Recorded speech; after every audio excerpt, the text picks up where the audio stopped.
ఒక ముఖ్య విషయం చెప్పడానికి ఇప్పుడు నేను లైవ్ లోకి వచ్చాను. ఈ రోజే మన పెద్ద మనుషులు కొంతమంది వెళ్లి ఈరోజు ప్రగతి భవన్ లో కేటీఆర్ తో కలవడం అయ్యింది.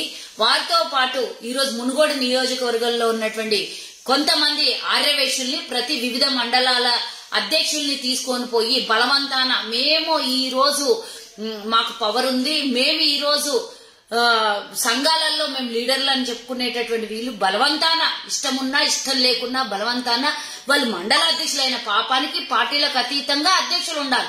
అయినా గానీ ఈ రోజు బలవంతాన సరే తీసుకుపోయినరు, మీ ఇష్టము, మీ సామ్రాజ్యం, మీ ఇష్టానుసారంగా ఈ రోజు అసలు సంఘాలంటేనే రాజకీయంగా మారుస్తున్నటువంటి మీరు మీకు ఒక హెచ్చరిక జారీ చేయాలనుకుంటున్నా. ఇప్పుడే నేను ఒక వాయిస్ మెసేజ్ విన్నా, అది ఎవరి పేరు అవన్నీ నేనేం చెప్పను. కానీ దయచేసి మునుగోడులో ఉన్నటువంటి ఆర్యవైశ్య సోదరిమణులారా, అమ్మల్లారా, తల్లుల్లారా, నేను కూడా ఒక ఆర్యవైశ్య బిడ్డను. ఇప్పటికి ఇది 4వ ఉప ఎన్నిక జరగబోతోంది తెలంగాణ రాష్ట్రంలో. ఆర్యవైశ్యుల్ని అంటే ఈక్వల్ టు బెదిరింపులే.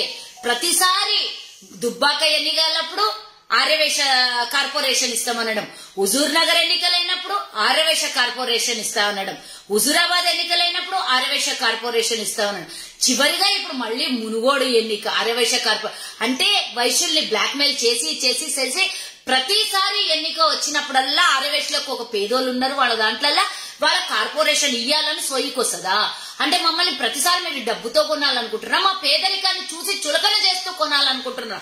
మీరు ఏ రకంగా కొనాలనుకుంటున్నారా? దీన్ని అడ్డం పెట్టుకుని నాయకులు ఆడుతున్నటువంటి డ్రామా ఈ రోజు నాయకుల్ని తీసుకొని పోయి మా నాయకులే కల్పించడం అనేది నాకు నచ్చని పదము. ఈ విధంగా ఎన్నిసార్లు మొదలు పెడతారు? క్లియర్ గా చెప్పిండట. నేను దుబ్బాకలో ఉన్నమాట కూడా కేటీఆర్ డైరెక్ట్ కొంతమంది ఇళ్లలోకి వచ్చి కొంతమందికి జబర్దస్తిగా మా ఆర్యవైశ్యుల్ని తీసుకొని వెళ్ళి కొంతమంది ఇళ్లలో కూర్చొని వాళ్ళ దగ్గర మీటింగ్లు పెట్టి వందలాది మంది ఆర్యవైశ్యుల్ని కూర్చోబెట్టేసి ఆర్యవైశ్య కార్పొరేషన్ వచ్చిందనుకోండి, ఇచ్చేసినాం అనుకోండి, అయిపోయింది అనుకోండి, ఈ దుబ్బాక ఎన్నికలు కాగానే కార్పొరేషన్ ప్రకటించేస్తాం మేము.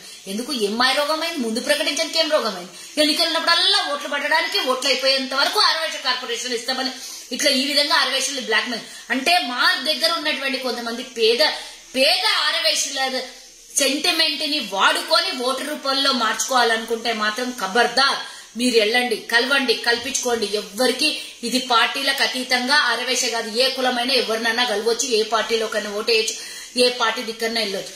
కానీ కులాల్ని అడ్డం పెట్టుకొని మాత్రం మోసం చేస్తే నేను కూడా సంఘాల్లో పెద్ద నాయకురాలనే. కానీ నేను ఎవరిని బలవంతం చెయ్యను, ఎవరిని తీసుకొని పోయి ఇది ఇస్తాం అది ఇస్తామని అబద్దాల మోసాలు ఎప్పుడు చేయలేదు, గతంలో చేయలేదు. కాంగ్రెస్ పార్టీ 60 ఏళ్లు పరిపాలించినప్పుడు, ఇక ఫ్యూచర్ లో కూడా ఎప్పుడు చెయ్యదు. ఇది దమ్ము లేని చాతగాని ప్రభుత్వము ఆర్యవైశ్యులకి బ్లాక్ మెయిల్, పేద ఆర్యవైశ్యుల్ని సెంటిమెంట్ మీద ఆడుకునే ఆయుధంగా మీరు గనక ఉపయోగిస్తే మా ఆర్యవైశ్యుల్ని కొంతమందిని తీసుకెళ్లి మీకు ఖర్చులకు ఇస్తాం, మీరు సహకరించండి, మా ఎమ్మెల్యే గారు ఉంటారు, అన్ని ఇస్తారు, మీరు అడిగిన అన్ని ఇస్తారు, మీ ఖర్చులకు కావాలి. ఎవరికి కావాలి మీరు ఇచ్చే పైసలు? ఎవరికి కావాలి? మా వ్యాపారం దగ్గర, మా దుకాణాల దగ్గర వస్తే మేం చందాలు ఇస్తాం లీడర్లకి. మీరు మా మీద భిక్షం పడేస్తుంది ఎందుకు? మమ్మల్ని కొనాలనుకుంటున్నారా? కొనే దమ్ము ధైర్యం మీకుందా? వ్యాపారస్తుడు ఒక్కడు దలుచుకుంటే 100 మంది కస్టమర్లకు చెప్పి మిమ్మల్ని ఓటెయ్యొద్దు అని చెప్పొచ్చు. అదే వ్యాపారస్తులు తలుచుకుంటే పలానా వ్యక్తికి ఓటెయ్యండి అని చెప్పొచ్చు. కానీ అదే వ్యాపారం దగ్గర మీరు మా వ్యాపారాలను అడ్డం పెట్టుకుని బ్లాక్ మెయిల్ చేయడం, బెదిరించడం, వ్యాపారస్తుల్ని బెదిరించడం గనక చేస్తే ఊరుకునేది లేదు. ప్రతి ఎన్నికకు నేను హెచ్చరిస్తున్నా. ఈ ఎన్నిక గెలుపు ఓటమిలు పక్కన పెట్టేసి నేను ఒక ఆర్యవైశ్య మహిళగా మీకు అందరికీ హెచ్చరిస్తున్నా. ఈ బ్లాక్ మెయిల్ రాజకీయాలు బంద్ చేయండి, మారండి, మానుకోండి. మీరు ఉంటే ఉండరొచ్చు టీఆర్ఎస్ లా, అందరు టీఆర్ఎస్ లు ఉండాలని ఏం ఉందా? రాసిచ్చిండ్రా టీఆర్ఎస్ కి ఆర్యవైశ్య సంఘాలన్నిటినీ? మీరు లీడర్లు ఉండొచ్చు, ఎవరి పార్టీ వాళ్ళది, ఎవరి ఓటు వాళ్ళది. మీరు బెదిరింపు కార్యక్రమాలు, బ్లాక్ మెయిల్ కార్యక్రమాలు ఏం చేస్తున్నారు?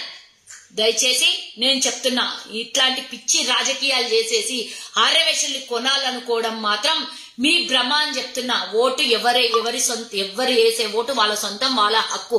మీరు వైశ్య కార్పొరేషన్ ఏంటి ఇప్పుడు ఇక్కడ దుబ్బాకల 7 మండలాలలో మీకు ఆర్యవైశ్యులు సపోర్ట్ చేస్తే రాష్ట్రంలో కార్పొరేషన్ ఇచ్చేస్తారే? సరే 7 మండల అధ్యక్షులు సపోర్ట్ చేసింది అనుకుందాం ఒక నిమిషం కోసం. కింద ఉన్నటువంటి ఆర్యవేశ్వలు 3700 ఆర్యవేశ్వలు మీకు ఓటేయాలని గ్యారంటీ ఉందా? పిచ్చి పిచ్చి వేషాలు వేసి ఇట్లాంటి మెసేజ్లు పెట్టి గ్రూపులలో మెసేజ్లు పెట్టి అందరిని ప్రలోభ పెట్టి భ్రమలో దించే కార్యక్రమం చేస్తే మాత్రం ఊరుకునేది లేదని హెచ్చరిస్తున్నా. జై హింద్, జై వాసవి. హాయ్ ఫ్రెండ్స్, మా టుడే టుమారో యూట్యూబ్ ఛానల్ చూస్తున్నందుకు చాలా థ్యాంక్స్. మరిన్ని లేటెస్ట్ వీడియోస్ కోసం వెంటనే సబ్స్క్రైబ్ చేయండి. అలాగే ఈ బెల్ ని కూడా రింగ్ చేసేయండి. మా నోటిఫికేషన్స్ అన్ని మీ మొబైల్లో వస్తాయి.